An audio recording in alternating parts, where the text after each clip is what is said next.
এইদিকে ঘড়িতে বাজে রাত 9:45। তখন আমার মাথায় ভূত চেপেছে আমি গ্রিল রং করব। সবজি কাটতে কাটতে মাথায় এসব আমার রাত্রে হলেই ভূত চাপে।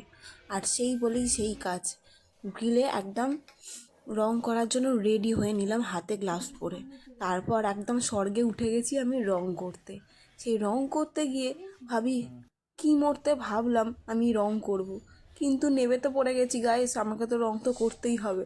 একদম হাতে গ্লাভস পরে রং করতে শুরু করে দিয়েছে। এদিকে বরকে বলছি, দেখ আমি তো টাকা বাঁচিয়ে দিয়েছি কত রং করে। বর তো কি খুশি, রং করছে বউ। এদিকে ভিডিও নিয়ে দাঁড়িয়ে পড়েছে আমার ভিডিওর ক্যাপশন নিতে। রং করতে করতে একটু নেচেও নিয়েছি, পরমা সুন্দরী পরমা সুন্দরী, আহা আমায় কি সুন্দরী লাগছে।